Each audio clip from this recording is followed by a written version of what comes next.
Hi, children. How are you doing?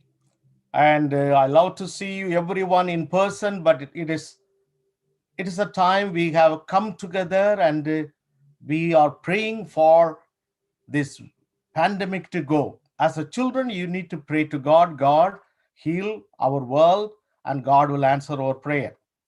So, how many of you are happy? Raise your hands. If you are happy, say Hallelujah. I can hear it. Hallelujah. Good, good. Our church is in Christ Washington Church. Why we call in Christ Washington Church? Because our church is in Washington, and because our church is in God. We are with God. So everyone asking what kind of church your church is. Then we'll tell about our church. Our church is good. Our choir is good. We have a good people, good families, Sunday school teachers, and youth. And we tell a lot of things about our church. Our church is very important in this world, particularly in Washington area in this country. I will show you something. What is this? Ah, it is a salt shaker.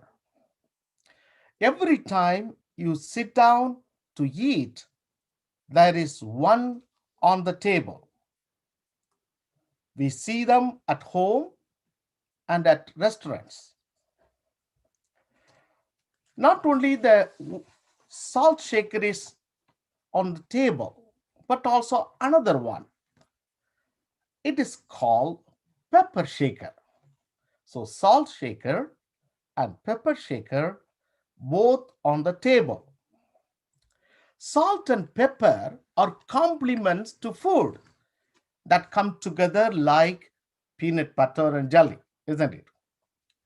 Salt and pepper are usually in similar containers like this. Both are same, isn't it? Both are same. But they are different inside. They don't like look at inside. One is look like white color, salt. Another one is brown color, pepper. They are different, but they are essential in our food. Without salt, we cannot eat it. Without pepper, we cannot take it. So, in our church, people are like salt and pepper.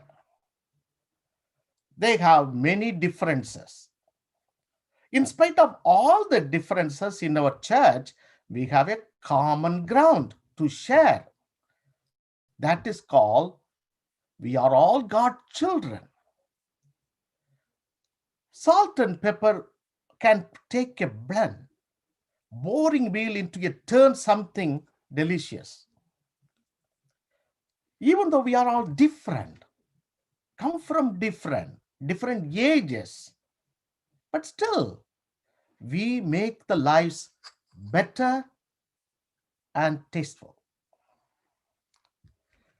As the church, each and everyone, we are God's children to make another's life better, blessed, and happy. You never find salt without pepper. And like salt and pepper, we are God's children. So if in the church, if someone is get sick, we are all praying for that person. If someone needs something, we all help the person. We come together on Sunday to worship the Lord and bless each and everyone. So what kind of church we are? We are the church like salt and pepper to make others' life better. So you got the message, right? So you are the salt and pepper to make others' life better. So close your eyes. Join with me the prayer. Lord Jesus, thank you for blessing us to bless others. In Jesus' name we pray. Amen. Please keep the Bible and is still watching, and I would like to tell God's word to other people in the whole church. The last 2 weeks we are meditating on the DNA of our church. From the book of Revelation, Jesus addressed his message to 7 different churches in Asia Minor. I know you are all reading that text and reading the passages every day. And I believe that God is shaping your lives and our church to the expectations of Jesus. The first church we meditated is the first Sunday was Ephesus. Last Sunday, we studied on Smyrna. Today, we are going to study on the church in Pergamum. When we study this scripture, remember that God's expectations are presented to us, to our church, to understand. கிறிஸ்துவுக்கு பிரியமானவர்களே, இந்த நாளிலே நாம் கடந்த 2 வாரங்களாக தியானித்த அதன் அடிப்படையில் நம்முடைய திருச்சபையுடைய மரபணு எப்படி இருக்க வேண்டும், நம்ம திருச்சபை எப்படிப்பட்டதாக இருக்க வேண்டும் என்று ஆண்டவர் எதிர்பார்க்கிறார் என்று சொல்லி இந்த வேத பகுதியிலிருந்து நாம் தியானம் செய்கிறோம். 7 சபைகளுக்கு ஆண்டவர் சொன்ன செய்தியின் அடிப்படையில நாம் தொடர்ந்து தியானம் செய்து கொண்டு வருகிறோம். இந்த நாளில பெர்கமும் திருச்சபைக்கு ஆண்டவர் சொன்ன வசனத்தை குறித்து நாம் தியானம் செய்ய போகிறோம். இதுல 2 ஒரு வார்த்தை அதிகமாக சொல்லப்படுகிறது. இட் இஸ் இன்டெலிஜென்ஸ், அது நாலேஜ் அல்லது இன்டெலிஜென்ட் என்று சொல்லுகிற வார்த்தை. எபிரேய மொழியில டாட் என்கிற சொல் பயன்படுத்தப்படுகிறது. அதனுடைய பொருள் என்னவென்றால் அறிவு, ஞானம், திறமை என்று சொல்லி, வெளிப்பாடு என்று சொல்லி அது மொழிபெயர்க்கப்பட்டிருக்கிறது.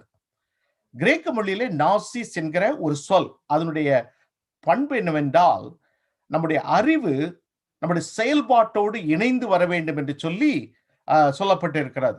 அனுபவ அறிவு என்று சொல்லப்பட்டிருக்கிறது. வேதத்திலே அறிவு என்பது மூளையிலே மட்டும் தங்குகிற அறிவு அல்ல. வேதத்திலே அறிவு என்பது நம்முடைய மூளையிலிருந்து நம்முடைய உள்ளத்திற்கு மாறி நம் கைகளுக்கு வருகிற அறிவு. இந்த அறிவு அனுபவ அறிவு. ஏதோ ஒரு புக்கை படித்துவிட்டு நாம் சேகரிக்கிற அந்த அறிவு அல்ல. அந்த அறிவை அனுபவமாக்கும் ஒரு அறிவு. ஆண்டவர் தம்முடைய பிள்ளைகள் இந்த அனுபவ அறிவிலே வளர வேண்டும் என்று ஆண்டவர் விரும்புகிறார். குறிப்பாக ஆவிக்குரிய வாழ்க்கையில அநேகர் ஆவிக்குரிய வாழ்க்கையில எப்படி அவர்கள் ஆரம்பித்தார்களோ அதே நிலையிலே இருக்கிறார்கள். வேதம் அழகாக சொல்லுகிறது, காலத்தை பார்க்கும்போது நீங்கள் போதகராக இருக்க வேண்டும். காலத்தை பார்க்கும் பொழுது நீங்கள் மற்றவர்களுக்கு உபதேசம் செய்ய வேண்டும். காலத்தை பார்க்கும் பொழுது நீங்கள் மற்றவர்களுக்கு முன்பாக மிகப்பெரிய தலைவர்களாக இருக்க வேண்டும். காலத்தை பார்க்கும் போது ஆண்டவர் உங்களை கொண்டு எவ்வளவோ காரியத்தை செய்திருக்க வேண்டும். ஆனால் நீங்கள் இன்னும் பால் குடிக்கிற குழந்தைகளை போல இருக்கிறீர்கள் என்று சொல்லி வேதவசனம் தெளிவாக சொல்லுகிறார். அநேகருடைய வாழ்க்கை ஏதோ அறிவு, இந்த மூளை அறிவோடு மாத்திரம் வைத்து விட்டபடினாலே அது அனுபவமாக மாறவில்லை. அப்படினாலே அவர்களிடத்தில் வளர்ச்சி இல்லை. அநேகர் சொல்வார்கள், எனக்கு வேதம் நன்றாக தெரியும். வேதம் நன்றாக தெரியும் என்பது மூளை அறிவில் மாத்திரம் தெரிகிறது என்று சொன்னால் அதனாலே எந்த பிரயோஜனமும் கிடையாது. You can accumulate all the biblical knowledge in your head, but it doesn't make any sense unless you put it in practice. Experiential knowledge is essential in the spiritual growth. இந்த பெர்கமும் சபையில ஆண்டவர் சொல்லக்கூடிய ஒரு அற்புதமான ஒரு செய்தியை குறித்து நான் சொல்ல விரும்புகிறேன். இந்த சபையை குறித்து நான் சொல்வதற்கு முன்பாக பெர்கமும் நகரத்தை பற்றி சொல்ல விரும்புகிறேன். இந்த பெர்கமும் பட்டணம் மைசியா என்கிற ஒரு தேசத்திலே இருக்கிறது, ஒரு கிரேக்க பட்டணம். இந்த பட்டணம் பெர்கமா என்று சொல்லி இன்றைக்கும் அழைக்கப்படுகிறது. துருக்கியிலே இஸ்மீர் என்கிற மாகாணத்திலே இந்த பட்டணம் இருக்கிறது. இந்த பட்டணத்தினுடைய சிறப்பு என்ன தெரியுமா? இந்த பட்டணத்துடைய மத்தியில ஒரு பெரிய சிங்காசனம் கட்டப்பட்டு இருக்கிறது. இந்த சிங்காசனத்தின் மேலே செயூஸ் என்கிற ஒரு கடவுள் அந்த அந்த விக்கிரகம் அங்கே வைக்கப்பட்டு இருக்கிறது.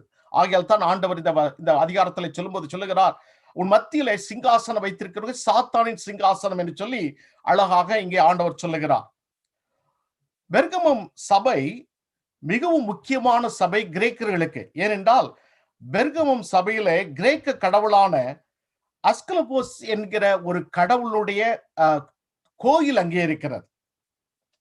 அது மட்டுமல்ல, பெர்கமம் பாபிலோனியருடைய சமயத்திற்கு ஆசாரியர்களை பிரிப்பேர் பண்ணுகிற ஒரு சிட்டியாக இருந்தது.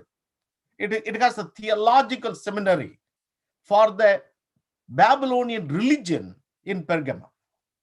ஆக பெர்கமம் ஒரு சாதாரண பட்டணம் கிடையாது. அது தத்துவத்திலே, அது சமயத்திலே, சமய அறிவிலே, விக்கிரக ஆராதனையில அது மிகவும் பேர் பெற்ற ஒரு நகரம். ஆனால் இந்த நகரத்திலே வாழ்கிற ஆண்டவருடைய பிள்ளைகள் எவ்வளவு தூரம் பாடுபட்டார்கள் என்பதை நாம் சரித்திரத்தின் மூலமாய் பார்க்கிறோம். ஆண்டவருடைய விசுவாசிகள் இந்த பட்டணத்துல மிகவும் வேதனைப்பட்டார்கள். அவர்கள் விக்கிரகங்களை வணங்கவில்லை, விக்கிரகங்களுடைய தத்துவங்களை வணங்கவில்லை, மற்ற சமயத்தினுடைய தத்துவங்களை ஏற்றுக்கொள்ளவில்லை. அதற்காக அவர்கள் பாடுபட்டார்கள், உபத்திரவப்பட்டார்கள், தங்களுடைய ஜீவனை கொடுத்தார்கள். இந்த பட்டணத்தில் உள்ள திருச்சபைக்கு ஆண்டவர் தம்முடைய செய்தியை சொல்லுகிறார். முதலாவது பாருங்கள், வேத புத்தகத்துல வெளிப்படுத்தின விசேஷம் 2ஆம் அதிகாரம் 12வது 13வது வசனங்களை பாருங்கள். Turn your Bible to Revelation chapter 2 verses from 12 to 13. பெர்கமு சபையின் தூதனுக்கு நீ எழுத வேண்டியது என்னவெனில், இருபுறமும் கருக்குள்ள பட்டயத்தை உடையவர். இது இருபுறமும் கருக்குள்ள பட்டயம் என்பது வேத புத்தகத்தை சொல்லக்கூடிய ஒரு வார்த்தை. ஆண்டவர் தன்னுடைய கரங்களில தம்முடைய வேத புத்தகத்தை வைத்துக் கொண்டு அவருடைய சபைக்கு சொல்லுகிறார், உன் கிரியைகளையும் சாத்தானுடைய சிங்காசனமாயிருக்கிற இடத்தில் நீ குடியிருக்கிறதையும், நீ என் நாமத்தை பற்றி கொண்டிருப்பதையும், சாத்தான் குடிகொண்டிருக்கிற இடத்திலே உங்களுக்குள்ளே எனக்கு உண்மையுள்ள சாட்சியான அந்திப்பா என்பவன் கொல்லப்பட்ட நாட்களிலும் என்னை பற்றும் விசுவாசத்தை நீங்கள் மறுதலியாமல் இருந்ததையும் அறிந்திருக்கிறேன். இந்த வசனங்களை நீங்கள் வாசிக்கும் போது திரும்ப திரும்ப ஆண்டவர் சொல்வது என்னென்றால், இந்த பட்டணம் ஒரு சாத்தான் குடிகொண்டிருக்கக்கூடிய ஒரு பட்டணம். இந்த பட்டணத்தின் மத்தியில சாத்தானுடைய சிங்காசனம் இருக்கிறது. ஆண்டவர் சொல்லுகிறார், இந்த கடுமையான ஒரு கோரமான சூழ்நிலையில வாழுகிற கிறிஸ்தவர்கள் ஆண்டவரை பற்றி கொண்டிருந்தார்கள். குறிப்பாக அந்திப்பா என்கிற ஒரு தேவதாசன் அந்த இடத்துல ஆண்டவருடைய ஊழியத்தை செய்யும்படியாக அழைக்கப்பட்டிருந்தார். அவர் கொல்லப்பட்ட காலத்திலும் திருச்சபையின் பிள்ளைகள் இன்னும் விசுவாசத்தை பற்றி கொண்டிருந்தார்கள். ஆண்டவர் இந்த வேளையில இவர்களை உற்சாகப்படுத்தி சொல்லுகிறார். When you understand the 7 churches in the Revelation, except 2 churches, all the 5 churches have the marks 50%. God appreciated something and also rebuked something. பெர்கமு சபையிலே உற்சாகப்படுத்தி அவர்களை அப்ரிஷியேட் பண்ணக்கூடிய ஒரு காரியம் என்னென்றால், அவர்கள் தேவனை பற்றி கொண்டிருந்தார்கள். இந்த விதமான எதிர்ப்பான சூழ்நிலையில, இந்த கடுமையான எதிர்ப்புகளின் மத்தியில ஆண்டவரை பற்றி கொள்வதில் அவர்கள் ஆண்டவரை அவருடைய மனதை தொட்டிருந்தார்கள். The DNA of the church is to be intelligent in living and working in a hostile environment in order to witness God. That is a primary part of this church. Handling the hostility with intelligence and also holding the faith. அருமையான சகோதரனே, சகோதரியே, பெர்கமு சபையின் திருச்சபையின் மக்கள் பல்வேறு விதங்களிலே அவர்கள் பாடுபட்டாலும், பல்வேறு விதங்களிலே அவர்கள் நெருக்கப்பட்டாலும், பல்வேறு விதங்களிலே அவருடைய விசுவாசம் கேலி பண்ணப்பட்டாலும் அவர்கள் தங்களுடைய விசுவாசத்தை பற்றி கொண்டிருந்தார்கள். ஒருவரும் பெரும்பான்மையான மதத்தினர் இவர்களை நசுக்கினார்கள். மறுபுறம் பெரும்பான்மையான வாய்ப்புகள் இவர்களை விட்டு போய்விடுகிறது. இந்த சங்கடத்தின் மத்தியிலே இந்த பெர்கமு சபையில் வாழ்ந்த ஆண்டவருடைய பிள்ளைகள் ஆண்டவரை பற்றி கொண்டிருந்தார்கள். இந்த காலத்தை குறித்து நான் சொல்லும் பொழுது இன்றைய வாழ்க்கை சூழ்நிலை எந்த விதத்திலும் வேறுபட்டவில்லை. Think about today's context, our social context. When you talk about God, people don't like it. When you talk about Bible, people don't like it. When you share about the gospel, people don't want to do it. They really reject and make fun of God's name, make fun of God's name in the public way. The name of Jesus, it is the subject for comedy and stand-up comedy. நாம் பல்வேறு விதங்களில் நம்முடைய விசுவாசத்தை குறித்து வெளிப்படையாக சொல்வதற்கு அந்த வாய்ப்புகள் குறுகி போய் கொண்டிருந்தது. இந்த தேசம் ஒரு கிறிஸ்தவ தேசம். இந்த தேசத்துல ஆண்டவருடைய வார்த்தையை சொல்வது, ஆண்டவருக்காக ஊழியம் செய்வது, ஆண்டவருடைய நாமத்திற்காக பிரஸ்தாபம் பண்ணுவது, ஆண்டவருடைய சமூகத்தில் ஜெபிப்பது கடினமான காரியமே கிடையாது. ஆனால் காலம் போக போக அந்த சுதந்திரம் நமக்கு குறுகியாக்கப்பட்டிருக்கிறது. இன்றைக்கு கிறிஸ்தவ மார்க்கம் என்பது சமுதாயத்தை அழிக்கும் மார்க்கமாக அங்கு பிரடங்கப்படுகிறது. அப்படி அல்ல, ஆண்டவருடைய சத்தியம் என்றைக்கும் உண்மையானது. ஆனால் சமுதாய சூழ்நிலை, நாம் வாழ்ந்திருக்க சூழ்நிலை நம்முடைய விசுவாசத்தை பயிற்சி செய்வதிலும் அறிவிப்பதிலும் எவ்வளவு கடினமாயிருக்கிறதோ அதே கடினம்தான் பெர்கமு சபைக்கு இருந்தது. ஆனால் பெர்கமு சபையார் ஆண்டவரை பற்றி கொண்டிருந்தார்கள். எத்தனை பேர் கேலி பண்ணினாலும் சரி, எத்தனை பேர் கேளிக்கை பண்ணினாலும் சரி, ஆண்டவரை பற்றி கொள்வதிலே அவர்கள் உறுதியாய் இருந்தார்கள். இன்னைக்கு அநேகர் நாம் பொது இடங்களிலே ஜெபிக்க விரும்புவதில்லை. அநேகர் நாம் வெளிப்படையாக நான் கிறிஸ்தவன் என்று சொல்ல விரும்பவில்லை. அநேகர் நாம் வெளிப்படையாக ஆண்டவரை பற்றி நம்முடைய உறவுகளிலே பேசுவதில்லை. ஏன் தெரியுமா? இந்த சமுதாயம் மாறிக்கொண்டிருக்கிறது. நாம் சொன்னால் it will become our embarrassment. We don't want to be embarrassed. We don't want to be oppressed or persecuted. So we don't want to talk about faith. நான் ஆஸ்திரேலியா தேசத்தில் இருந்த பொழுது ஒரு கூட்டத்திற்கு நான் அழைக்கப்பட்டிருந்தேன். அந்த கூட்டத்திலே ஆண்டவருடைய செய்தி கொடுப்பதற்காக நான் அழைக்கப்பட்டிருந்தேன். அந்த கூட்டத்தை ஆரம்பிப்பதற்கு முன்பாக அந்த கூட்டத்தை ஆரம்பித்தவர்கள் சொன்னார்கள், ஐயா, நீங்கள் பிரசங்கம் பண்ணும்போது 4 காரியத்தை குறித்து நீங்கள் பேசுங்க. You should not talk about 4 themes in your conversation or your speech. I asked them, what are they? You cannot talk about sex. You cannot talk about money. You cannot talk about politics. You cannot talk about God. நான் அதிர்ந்து போனேன். ஒரு போதகராக நான் பிரசங்கம் பண்ணி அழைக்கப்பட்டிருந்த நான் ஆண்டவரை கூட பிரசங்கம் பண்ணக்கூடாது என்று சொல்வதை கேட்டவுடனே நான் உறைந்து போனேன். அப்பொழுது நான் அவரிடம் கேட்டேன், அப்படி என்றால் என்னை ஏன் அழைத்தீர்கள் என்று கேட்டேன்.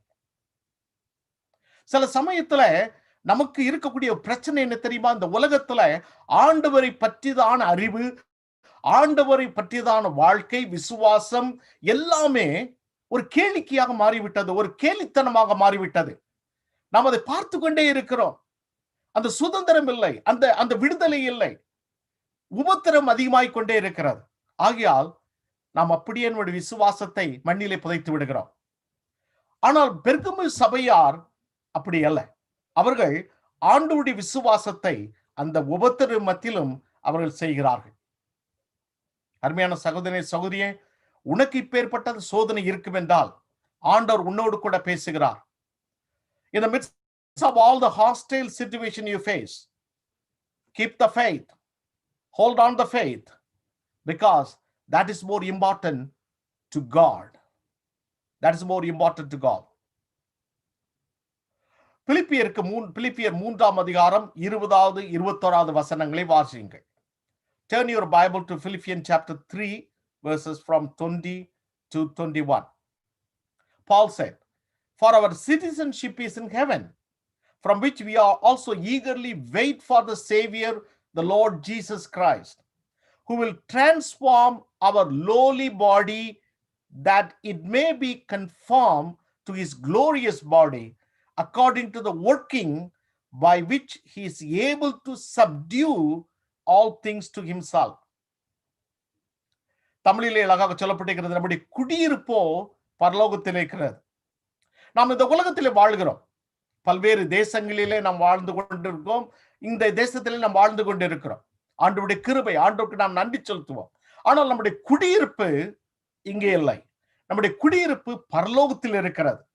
நம்முடைய குடியிருப்புடைய தலைவர் ஆண்டவராகிய இயேசு கிறிஸ்து. அவர் மேல் வைத்திருக்கிற விசுவாசம்தான் நமக்கு நித்திய ஜீவனுக்கு வழி நடத்துகிறது. ஆகையால் அதை விட்டுவிட்டு இந்த உலகத்திற்காக நாம் மாறுவோம் என்றால் ஆண்டவர் அதை குறித்து சந்தோஷப்பட மாட்டார். 1 பேதுரு 2ஆம் அதிகாரம் 11வது 12வது வசனத்தை பாருங்கள். அங்கே பேதுரு அப்போஸ்தலன் இன்னும் அழகாக சொல்லுகிறார், "பிரியமானவர்களே, அந்நியர்களும் பரதேசிகளுமாய் இருக்கிற நீங்கள் ஆத்துமாவுக்கு விரோதமாய் போர் செய்கிற மாம்ச இச்சைகளை விட்டு விலகி, புறஜாதிகள் உங்களை அக்கிரமக்காரர் என்று விரோதமாய் பேசும் விஷயத்தில் அவர்கள் உங்கள் நற்கிரியைகளை கண்டு அவற்றின் நிமித்தம் சந்திப்பின் நாளிலே தேவனை மகிமைப்படுத்தும்படி நீங்கள் அவர்களுக்குள்ளே நல்நடக்கையாய் நடந்து கொள்ளுங்கள் என்று உங்களுக்கு புத்தி சொல்லுகிறேன்." பேதுரு அப்போஸ்தலன் சொல்லுகிறார், நீங்கள் வாழ்ந்து கொண்டிருக்கிற சூழ்நிலை விசுவாசத்திற்கு எதிரான சூழ்நிலை.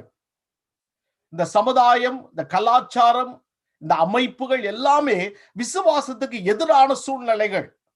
ஆனால் அவர்கள் மத்தியிலே நீங்க ஞானமாய், புத்தியாய், நல்காரியத்தோடு நடந்து கொள்ளுங்கள். பெர்கமு சபை போல அவ்விதமாய் நாம் நடக்கும் பொழுது நம்முடைய குடியிருப்பு பரலோகத்தில் இருக்கிறது என்பதை உணர்ந்தவர்களாய் நாம் செய்யும் பொழுது ஆண்டவரை நாம் பற்றி கொண்டிருப்போம். துன்பங்கள், துயரங்கள், சில சமயத்திலே வாய்ப்புகளை இழந்து விடுகிற சூழ்நிலை, இவைகள் எல்லாம் வரும் பொழுது சில சமயத்துல நம் விசுவாசத்தை குறித்து சற்று மௌனமாய் விடுகிறோம். ஒரு உண்மை சொல்லுகிறேன். நான் என்னுடைய உயர்நிலை படிப்பு முடித்தவுடனே என்னுடைய தாயார் என்னை கூட்டிக் கொண்டு தூத்துக்குடியிலே உள்ள ஒரு கல்லூரியிலே தொழில்நுட்ப கல்லூரியிலே சேர்க்க சொன்னார்கள். அந்த முதல்வரை நானும் என் தாயாரும் சந்தித்தோம். அந்த முதல்வர் என்னுடைய அப்ளிகேஷன் எல்லாம் பார்த்து விட்டு சொன்னார், மார்க் எல்லாம் நன்றாக இருக்கிறது, உங்களுக்கு கட்டாயம் ஒரு இடத்தை நான் கொடுக்கிறேன் என்று சொன்னார். ஆனால் ஒரே ஒரு நிபந்தனை, நீங்கள் கிறிஸ்தவர்களாக இருக்கிறீர்கள், ஆனால் கிறிஸ்தவர்களாக இருந்தவர்களுக்கு உங்களுடைய ஜாதியிலே அதிகமாக நாங்கள் கொடுக்க முடியாது, ஆகையால் நீங்கள் இந்து என்று சொல்லி ஒரு பேரை மட்டும் போட்டால் போதும், நான் நிறைய காரியத்தை செய்ய முடியும் என்று சொன்னார்கள். அந்த சகோதரன் எதற்கு சொன்னார் என்று எனக்கு தெரியாது. ஆனால் அந்த சூழ்நிலையில ஒரு வாலிப பையனாக ஒரு நல்ல ஒரு காரியம் நல்ல கல்லூரியில படிக்க வேண்டிய ஆர்வத்தோடு இருந்த எனக்கு அவர் சொன்னது, அதுக்கு என்ன ஒரே ஒரு வார்த்தை தானே என்று சொல்லி என் உள்ளம் வந்தது. ஆனால் என்னுடைய தாயார் என்னை பார்த்து சொன்னார்கள், "தம்பி, நீ ஆண்டவருடைய பற்றும் விசுவாசத்தை மறுதலித்து ஒரு என்ஜினியராக வருவதை விட ஆண்டவருடைய பிள்ளைகளா இருந்து தெருவிலே பழத்தை விற்று வாழ்க்கை நடத்துவது மிகவும் சந்தோஷமான காரியம்." உடனே அவரிடம் போய் சொன்னார்கள், "ஐயா, நீங்கள் இது சொன்னதற்கு நன்றி. நாங்கள் கிறிஸ்தவர்கள், இந்த படிப்பிற்காக எங்களுடைய விசுவாசத்தை நாங்கள் மாற்ற முடியாது" என்று சொல்லி அவர்கள் முன்பாகவே அந்த அப்ளிகேஷன் எடுத்து அந்த குப்பை தொட்டிலே போட்டுவிட்டு என்னை கூட்டிக் கொண்டு என்னுடைய வீட்டுக்கு வந்தார்கள். நான் மிகுந்த கோபம் அடைந்திருந்தேன். அப்பொழுது எனக்கு தெரியவில்லை. ஆனால் அந்த நாளிலே நான் புரிந்து கொள்ளாததை ஆண்டவருடைய வார்த்தை எனக்கு புரிந்து கொள்ளாதது. பல்வேறு சமயத்துல ஆண்டவருடைய பல்வேறு வாய்ப்புகளுக்காக, பணத்திற்காக, அல்லது வாய்ப்புகளிற்காக, பெருமைகளுக்காக, அந்தஸ்திற்காக நாம் சில சமயத்துல நம்முடைய விசுவாசத்தை பின்னாலே போட்டு விடுகிறோம். அப்படி போட்டுவிட்டால் ஆண்டவர் அதை குறித்து சந்தோஷப்பட மாட்டார். இங்கே பாருங்கள், பெருமை சபையார் எல்லா சூழ்நிலையிலும் ஆண்டவரை பற்றி கொண்டிருந்தார்கள். Turn your Bible to 1 Kings chapter 18 verse 20 to 40. Particularly 1 Kings chapter 18 verse 21. 1 ராஜாக்கள் 18ஆம் அதிகாரத்தை நீங்கள் வாசிக்கும் பொழுது அங்கே எலியா தீர்க்க தரிசனம் உரைக்கிறார். பாகால் தீர்க்கதரிசிகள் இஸ்ரேல் ஜனங்களை தேவனுடைய விசுவாசத்திலிருந்து திருப்பி பாகாலுக்கு பலியிடும்படியாக அவர்களை வழிநடத்தி விட்டார்கள். அதற்கு அரசனும் அரசியும் உடனடியாக இருக்கிறார்கள். இந்த சூழ்நிலையிலே ஆண்டவர் எலியாவை எழுப்பி அவர்களுக்கு ஒரு சவாலை விடுகிறார். ஆண்டவர் அவர்கள் இருக்க யார் உண்மையான தெய்வம் என்கிற ஒரு சவாலை விடும் பொழுது அங்கே ஒரு பரீட்சை நடக்கிறது. அப்பொழுது எலியா தீர்க்கதரிசி இஸ்ரேல் ஜனங்களை பார்த்து சொன்ன ஒரு வார்த்தை, 21வது வசனத்தை பாருங்கள். 1 ராஜாக்கள் 18:21. அப்பொழுது எலியா சகல ஜனத்தண்டைக்கு வந்து, நீங்கள் எந்த மட்டும் 2 நினைவுகளால் குந்தி குந்தி நடப்பீர்கள்? கர்த்தர் தெய்வமானால் அவரை பின்பற்றுங்கள், பாகால் தெய்வமானால் அவரை பின்பற்றுங்கள் என்றான். ஜனங்கள் பிரயுத்தரமாக அவனுக்கு ஒன்றும் சொல்லவில்லை. இங்கே பாருங்கள், இஸ்ரேல் ஜனங்கள் 2 விதமான தெய்வங்களை வழிபடுகிறார்கள். ஒருபுறம் இஸ்ரேலின் தேவனாய கர்த்தரை, மறுபுறம் பாகாலை. ஆண்டவர் சொல்கிறார், you cannot serve 2 different gods. You got to serve one God. Choose yourself. The God of Israel or Baal. You make a choice. 2 வைத்துக் கொண்டு குந்தி குந்தி நீங்கள் நடக்க வேண்டாம் என்று சொல்லி அழகாக இந்த வேத வசனத்திலே சொல்லுகிறார்கள். அருமையான சகோதரனே சகோதரி, பெருகுமு சபையை ஆண்டவர் பார்க்கும் பொழுது இந்த குந்தி குந்தி நடப்பது அங்கு இல்லை. அவர்கள் எந்த கஷ்டத்திலும் ஆண்டவரை பற்றி கொண்டிருந்தார்கள் என்பதை காணும்போது மிகுந்த சந்தோஷமாய் இருக்கிறது. உன்னுடைய வாழ்க்கையும் நம்முடைய திருச்சபையும் ஆண்டவர் பார்க்கும்போது நாம் இப்படி இருக்க வேண்டும். எந்த சூழ்நிலையிலும் எந்த காலகட்டத்திலும் ஆண்டவரை பற்றி கொள்வதில்லை, ஆண்டவர் மேல் வைத்திருக்கிற விசுவாசத்தை நாம் விட்டுவிடக்கூடாது. அது எவ்வளவு சோதனை வந்தாலும் அதை நாம் விட்டுவிடக்கூடாது. I would like to tell you a story about a man who wants to paint beautiful painting. So he painted a painting and brought to Michelangelo, and he asked the greatest painter to look at it and give his remark. The painter looked at that and said nothing, and he went back home. But he said that something is wrong. The young painter thought about why that great painter didn't say anything. Something is lacking. So he told his friend. That friend called the great painter, and the painter said that the picture was beautiful but doesn't have life. The picture is beautiful but doesn't have life. அருமையான சகோதரனே சகோதரியே, 2 விதமான வாழ்க்கை. ஆண்டவரை பற்றும் வாழ்க்கையிலே ஒரு சரியான முடிவு எடுத்து வாழாத வாழ்க்கை இருக்கும் என்றால், the life without faith is a pain without life. உன்னுடைய வாழ்க்கையிலே இந்த நாளிலே ஆண்டவர் உன்னை அன்போடு அழைக்கிறார். நீ ஆண்டவரை எல்லா சூழ்நிலையிலும் பற்றி கொண்டிருப்பாய் என்றால் ஆண்டவர் சொல்கிறார், நான் பெருமைப்படுகிறேன், நான் உன்னை குறித்து அதிகமாய் சந்தோஷப்படுகிறேன் என்று ஆண்டவர் சொல்லுகிறார். கலங்காதே, ஆண்டவர் உன்னோடு கூட இருக்கிறார். ஆண்டவர் உன்னை குறித்து பெருமைப்படுகிறார். He is proud of you. How difficult the time and the situation you face, but still you are holding your faith sincerely. God is proud of you. At the same time, if you give up your faith because of the troubles, because of opportunities and the world, because of this world and culture, God asks you to come back and hold me tightly, the Lord says. ஆண்டவரை பற்றிக்கொள் என்று சொல்லி ஆண்டவர் உன்னை அன்போடு அழைக்கிறார். ஒருபுறம் பெர்கமு சபையை பார்த்த ஆண்டவர் எல்லா சூழ்நிலையிலும் இதோ சாத்தானுடைய குடியிருக்கிற அந்த பட்டணத்திலே, சாத்தான் சிங்காசனம் போட்டிருக்கிற அந்த பட்டணத்திலே தன்னுடைய பிள்ளைகள் பற்றி கொண்டிருப்பதை பார்த்து, தன் மேலே வைத்திருக்கிற பற்றுதலை பார்த்து ஆண்டவர் மிகுந்த சந்தோஷத்தோடு அவர் பெருமைப்பட்டுக் கொண்டிருக்கிற அந்த சூழ்நிலையிலே 2வது பகுதியை பார்த்தால் ஆண்டவர் மிகவும் மனவேதனையோடு இந்த பெர்கமும் சபையை பார்க்கிறார். 17வது வசனம் முதல் 14வது வசனம் முதல் 17வது வசனம் வரை. Turn your Bible to Revelation chapter 2 verses from 14 to 17. ஆகிலும் சில காரியங்களை குறித்து உண்மையில் எனக்கு குறைவுண்டு. சில காரியங்கள் உண்மையில் எனக்கு குறைவுண்டு. விக்கிரகங்களுக்கு படைத்தவைகளை புசிப்பதற்கும் வேசித்தனம் பண்ணுவதற்கும் ஏதுவான இடர்லை இஸ்ரவேல் புத்திரர் முன்பாக போடுபடி பாலாக் என்பவனுக்கு போதனை செய்த பிலேயாமுடைய போதகத்தை கை கொள்ளுகிறவர்கள் உன்னிடத்தில் உண்டு. இதுல என்ன ஆண்டவர் என்ன சொல்லுகிறார்? உன் மத்தியிலே சிலர் சபையிலே இருக்கிறார்கள். அவர்கள் சொல்லுகிறார்கள், மற்ற சமயத்தோடு நாம் இணைவதனால என்ன பிரச்சனை? அவர்களுடைய பண்டிகைகளிலே, அவர்கள் விக்கிரகங்களுக்கு படைத்தவைகளிலே நாம் சாப்பிடுவதனால என்ன பிரச்சனை? நமக்குள்ளே சமுதாயத்திலே ஒரு உடன்பாடு வேண்டும், ஒரு அமைதி வேண்டும் என்பதற்காக நாம் செய்யலாம் என்று சொல்லி அவர்கள் சிலர் செய்கிறார்கள்.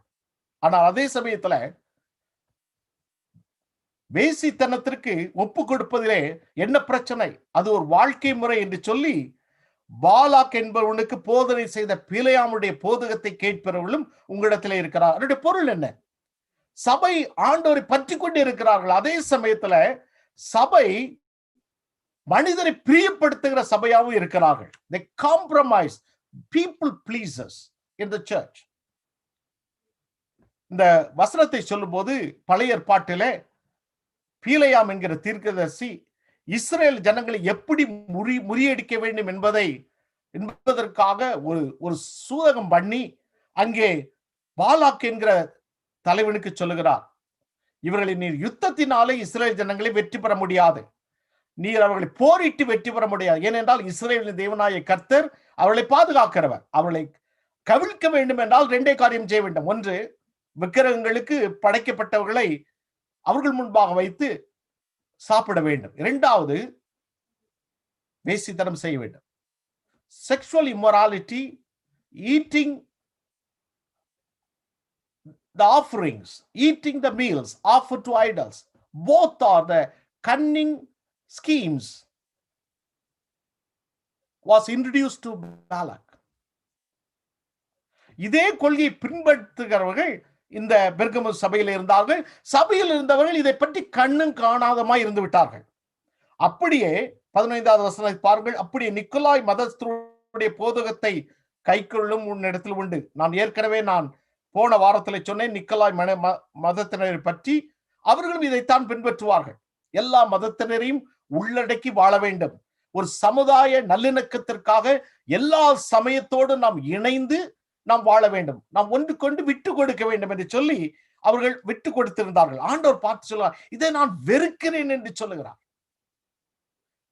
ஆண்டவர் தம்முடைய பிள்ளைகள் இந்த உலகத்தினால் அவர்கள் கரைபடாமல் வாழ வேண்டும் என்று சொல்லி விரும்புகிறார். பிற சமயத்தினருக்காக நாம் ஜெபம் பண்ண வேண்டும், அவர்களை நேசிக்க வேண்டும், அதிலே பிரச்சனை கிடையாது. ஆனால் அவர்கள் மதத்தோடு இணைப்பதினாலே, அவர்கள் மதத்தை நம்முடைய மதத்தோடு கொண்டு வருகிறதுனாலே எதையும் நாம் சாதிக்க முடியாது.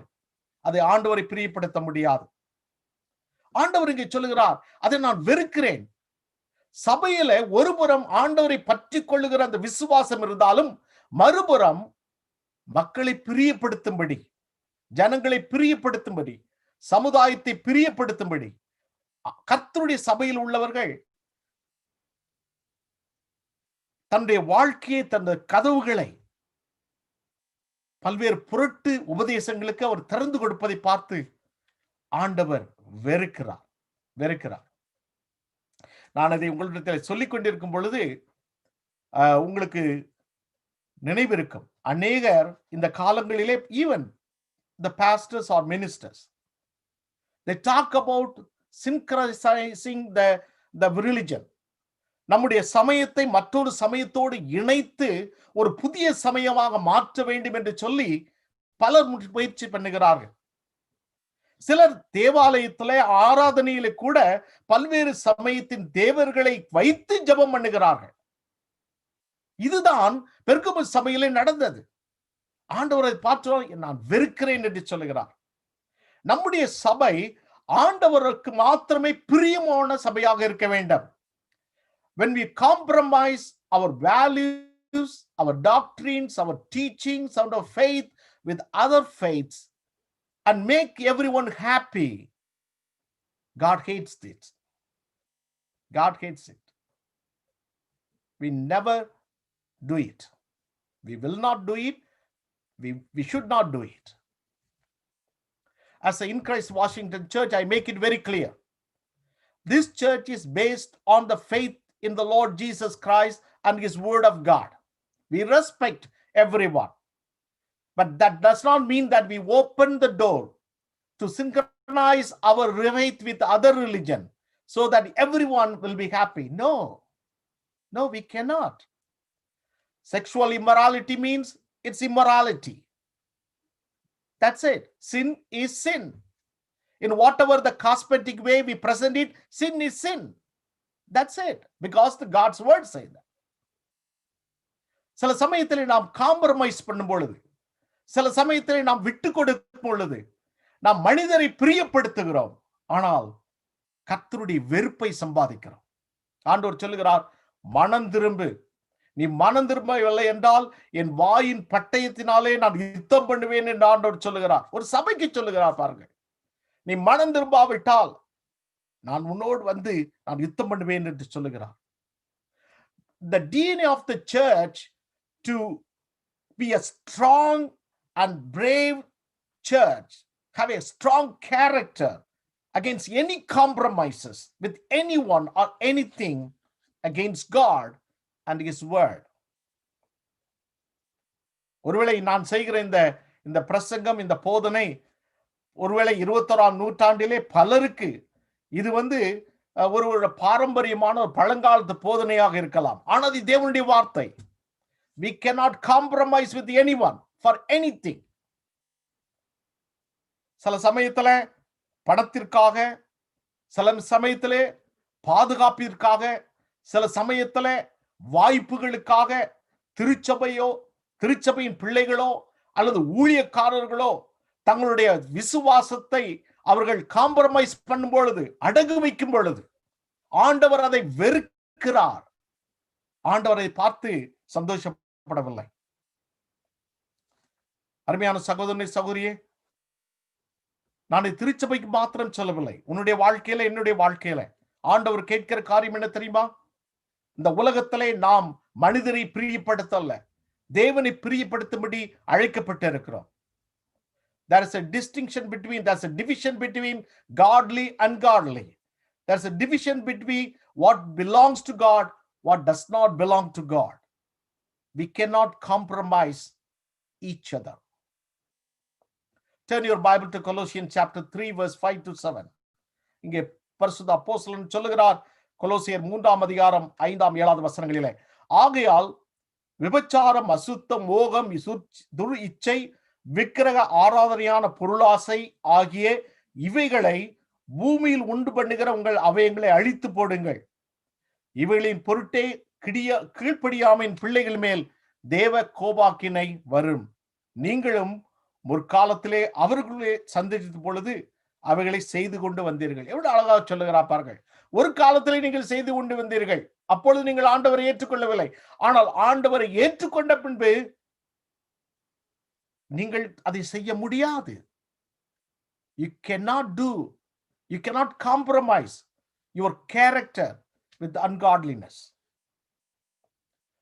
யாக்கோபு 4ஆம் அதிகாரம் 4வது வசனத்தை இன்னும் கடுமையான வார்த்தையை யாக்கோபு பயன்படுத்துகிறார் பாருங்கள். விபச்சாரரே, விபச்சாரிகளே, உலக சிநேகம் தேவனுக்கு விரோதமான பகை என்று அறியீர்களா? ஆகையால் உலகத்திற்கு சிநேகமாயிருக்கிற விரும்புகிறவன் தேவனுக்கு பகைஞனாயிருக்கிறான். யாக்கோபு சபையாருக்கு எழுதுகிறார். இது யாருக்கோ வெளியில் உள்ளவர்களுக்கு எழுத, சபையாருக்கு எழுதுகிறார். விபச்சாரரே, விபச்சாரிகளே என்று சொல்லுகிறார். ஏனென்றால் யாரெல்லாம் உலகத்தை சிநேகிக்கிறார்களோ அவர்களை விதமாக அழைத்து அவள் சொல்லுகிறார், நீங்கள் தேவனுக்கு பகைஞராக இருக்கிறீர்கள் என்று சொல்லுகிறார். ஒரு நல்ல திருச்சபை, ஒரு ஆண்டவருடைய திருச்சபை இந்த உலகத்தை சிநேகிப்பதில்லை, ஆண்டவரே சிநேகிக்கும். ஒரு நல்ல விசுவாசி இந்த உலகத்தை சிநேகிப்பதில்லை, ஆண்டவரே சிநேகிப்பார். இதுல எந்த விதமான காம்ப்ரமைஸும் கூடாது, இதுல எந்த விதமான அட்ஜஸ்ட்மெண்ட் வைக்க முடியாது. ஆண்டவர் நம்மை அழைத்திருக்கிறார். இது என்ன பாடுகள் வந்தாலும் கஷ்டம் வந்தாலும் நாம் நிலை நிற்க வேண்டும் என்று சொல்லி ஆண்டவர் அழைக்கிறார். பழைய ஏற்பாட்டில மிகச்சிறந்த ஒரு எடுத்துக்காட்டு நான் உங்களுக்கு சொல்ல வேண்டும் என்றால் சவுல் ராஜா.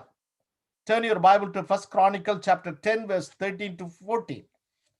சவுல் ராஜா ஆண்டவரை விட்டு அவன் தடுமாறின பொழுது அவன் என்ன செய்தான் என்று பாருங்கள். அப்படியே சவுல் கர்த்தருடைய வார்த்தையை கைக்கொள்ளாமல் கர்த்தருக்கு செய்த தன் துரோகத்தின் நிமித்தம் அவன் கர்த்தரை தேடாமல் அஞ்சனம் பார்க்கிறவர்களை கேட்கும்படிக்கு தேடிதனின் நிமித்தம் செத்து போனான். என்ன வார்த்தை பாருங்கள்.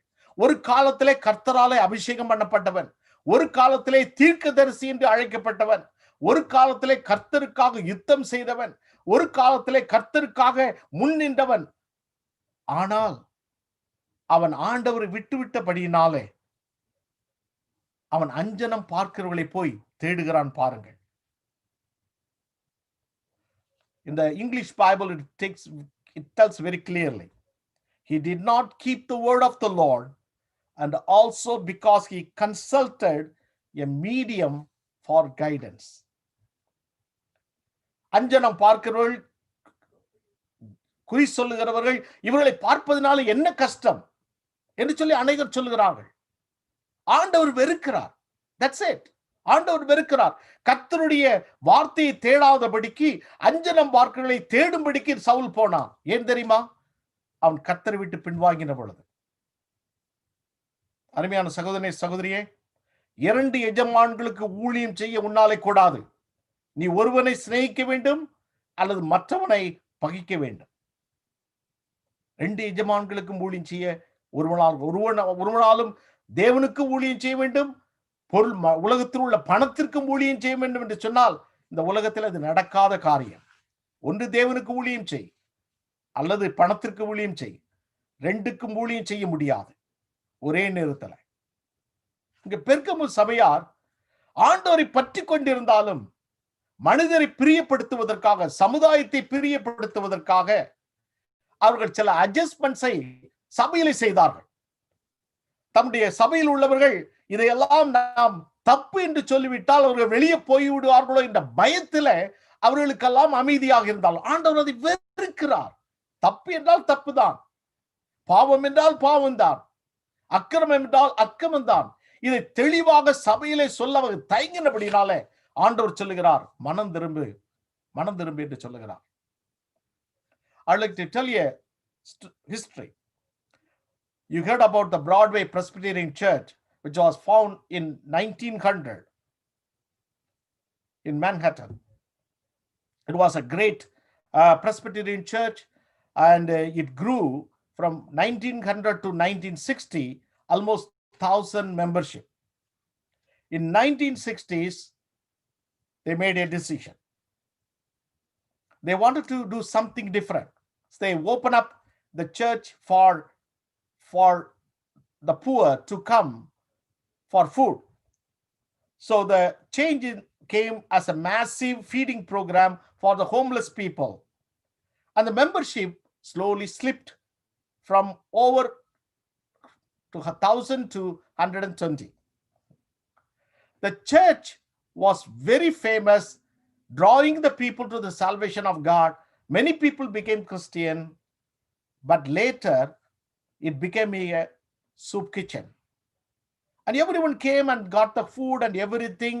And finally, even they didn't do, or even they didn't say a prayer for the soup. There was no grace. Because they say that if say it's a grace in the name of Jesus, the people would be offended. What's happened? The church was reduced to 10% of membership. Is nothing wrong to feed the poor people? It is nothing wrong to help the homeless people. It is nothing wrong to those who are marginalized or those who want to do some help. Yes, true. We need to help the people, those who are in need. At the same time, you cannot give up your faith in order to do it. You have to keep the faith.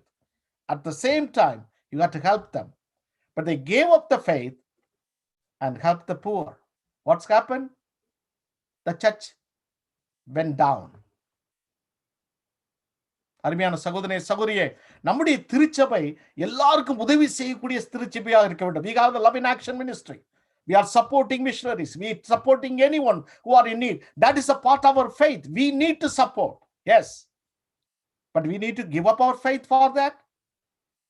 No, because the faith is the inspiration for us to do it. The faith is the cornerstone to do it. Without faith, we don't have that inspiration. எத்தனை மக்கள் இதையெல்லாம் செய்தால் நான் சபைக்கு வரமாட்டேன் என்று சொன்னார்களோ அவர்கள் வருவதில்லை. சபை தேவனுடைய சரீரம். தேவனுடைய சரீரம் தேவனுடைய வார்த்தையினாலே போஷிக்கப்படுகிறது. சிலர் வருவார்கள், சிலர் வரமாட்டார்கள். அவர்களுடைய விருப்பம், அவருடைய சுதந்திரம். அதுல யாரும் கேள்வி கேட்க முடியாது. ஆனால் அதே சமயத்துல நீங்கள் இப்படி பிரசங்கம் பண்ணினால், இப்படி கர்த்தருடைய வார்த்தையை சொன்னால், நான் வரமாட்டேன் என்று சொன்னால் அது அவங்களுடைய விருப்பம். அதற்காக அவர்கள் வர வேண்டும் என்பதற்காக நாம் கர்த்தருடைய வார்த்தையை மாற்ற முடியாது. பிரியமானவர்களே, பெருக்கமும் சபையை மாற்றினார்கள். சபையில் உள்ளவர்கள் வெளியே போய் கூட எல்லாவற்றையும் காம்ப்ரமைஸ் பண்ணினார்கள். அதை ஆண்டவர் வெறுத்தார். We are called to be bold and strong in character to defend the faith, the word of God. We still love the people, everyone. We still pray for them, But at the same time, we cannot give up our faith, the word of God, for pleasing people. ஆகையால்தான் பெர்கமு சபையை பார்த்து ஆண்டவர் சொன்னார், நான் உன்னை பற்றி பெருமைப்படுகிறேன். நீ என்னை பற்றி வைத்திருக்கக்கூடிய விசுவாசத்திற்காக பெருமைப்படுகிறேன். அதே சமயத்துல உன்னை பற்றி நான் வெறுக்கிறேன். ஏனென்றால் நீ எல்லாவற்றிலும் இடம் கொடுத்து மக்களை அப்படியே சுகமாக தடவி கொடுத்தபடினாலே நீ என்னை வெறுக்கிறாய் என்று சொல்லி ஆண்டவர் சொல்லுகிறார். ஒரு நல்ல திருச்சபை எப்படி இருக்கு தெரியுமா? எல்லா சூழ்நிலையிலும் ஆண்டவரை பற்றி கொண்டிருக்க வேண்டும். எல்லா சூழ்நிலையிலும் ஆண்டவருக்காக நிற்க வேண்டும். இதுதான் நல்ல சபை, ஆவிக்குரிய சபை. இதுதான் தேவனுடைய மனவாட்டி. இந்த பட்டதான் சபையாக நம்முடைய சபையை ஆண்டவர் அழைக்கிறார். இப்பேற்பட்ட விசுவாசியாக ஆண்டவர் நம்மை அழைக்கிறார். பிரியமானவர்களே, நரபாயிலே ஆண்டவர் உன்னோடு கூட பேசுகிறார். நீ பின்வாங்கி இருப்பாய் என்றால், வழி தவறி இருப்பாய் என்றால், மனிதரை பிரியப்படுத்தும்படி உன்னுடைய விசுவாசத்தை நீ முழுமையாக வெளிப்படுத்தாதபடி நீ மறைப்பாய் என்றால், இந்த நாளிலே சொல்லுகிறார், மனம் திரும்பு.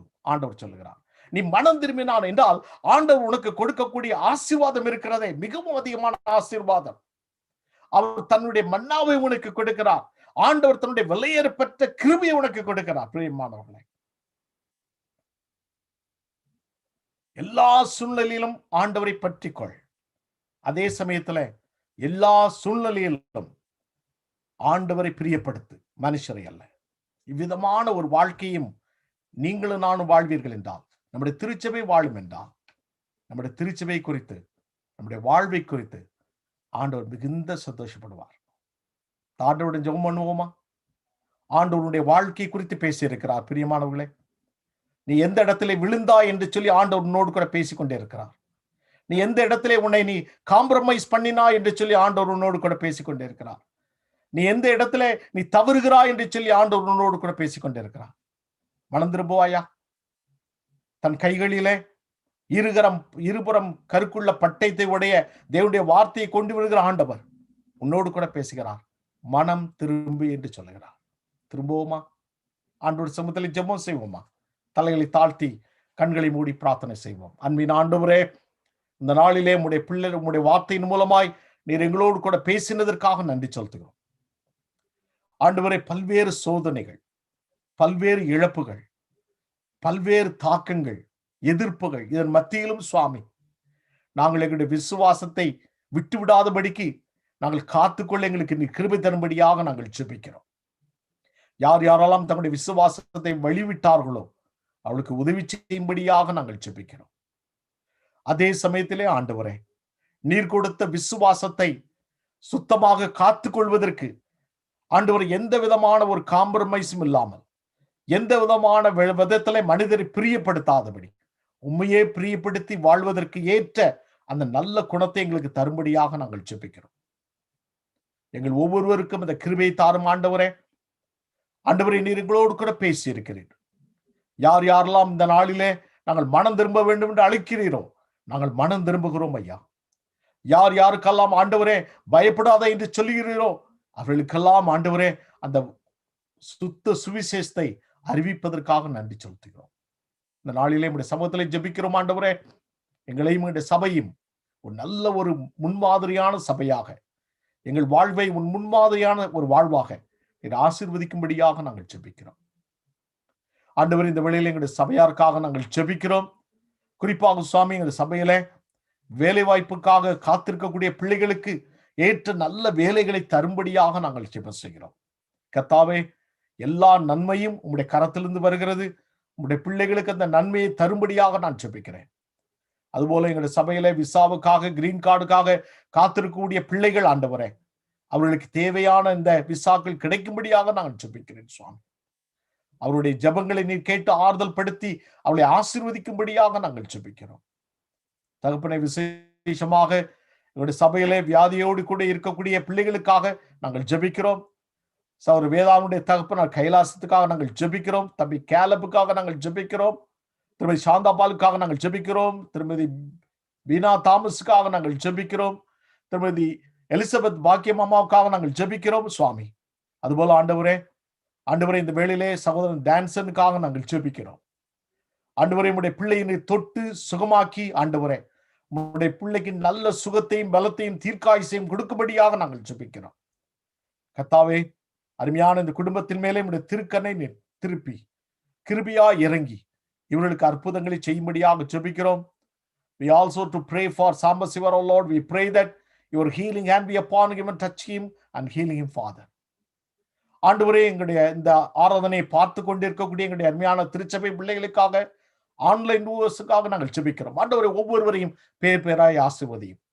விசுவாசத்திலே பற்றி கொண்டு உமக்காக நிலைத்திருந்து ஆண்டவரை எந்த விதத்திலும் மனிதரை பிரியப்படுத்தாதபடி உண்மையை பிரியப்படுத்தத்தக்கதாக உடைய பிள்ளைகளுக்கு நீ கிருபை தரும்படியாக ஜெபிக்கிறோம்.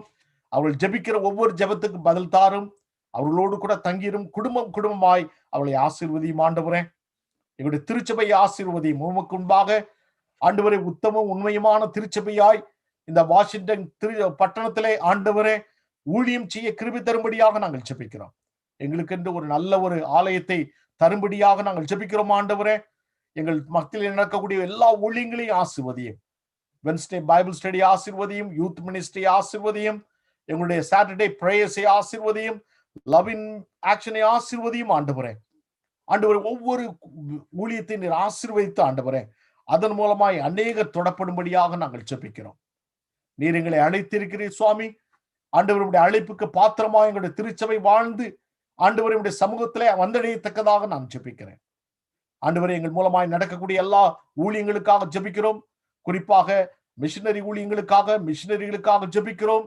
உலகமெங்கும் உள்ள மிஷினரிகளுக்காக நாங்கள் ஜெபிக்கிறோம். ஊழியங்களுக்காக ஜெபிக்கிறோம். குறிப்பாக இந்தியாவுக்காக நாங்கள் ஜெபிக்கிறோம். அங்கே பணியாற்றுகிற எல்லா மிஷினரிகளையும், எல்லா ஊழியக்காரர்களையும், ஊழிய ஸ்தாபனங்களையும், திருச்சபைகளையும் ஆசீர்வதித்து ஆண்டவரே, இந்த தேசம் சந்திக்கப்படும்படியாக நாங்கள் ஜெபிக்கிறோம். உடைய சமூகத்தில் எங்களை தாழ்த்தி தருகிறோம் ஆண்டவரே. எங்களை ஆசீர்வதித்து வழி நடத்தும். உடைய கிருபை தாங்கட்டும். இயேசுவின் நல்ல நாமத்தில் தாழ்மையோடு ஜெபிக்கிறோம் ஜீவனுள்ள நல்ல பிதாவே, ஆமென். கர்த்தருடைய ஆசீர்வாதத்தை பெற்றுக் கொள்வோம். எல்லா புத்திக்கு மேலான தேவ சமாதானம் உங்களோடு கூட இருந்து நீங்கள் தேவனையும் அவருடைய குமாரனாகிய நம்முடைய நாதர் இயேசு கிறிஸ்துவை பற்றிய அறிவிலும் அன்பிலும் நிலைத்திருக்கும்படி உங்கள் இருதயத்தையும் சிந்தையும் காக்க கடவது. பிதா, குமாரன், பரிசுத்த ஆவியுமாகிய சர்வ வல்லமை பொருந்திய தேவனுடைய ஆசீர்வாதம் உங்களுக்குள்ளே இருந்து எப்பொழுதும் உங்களோட நிலைத்திருக்க கடவது. ஆமென்.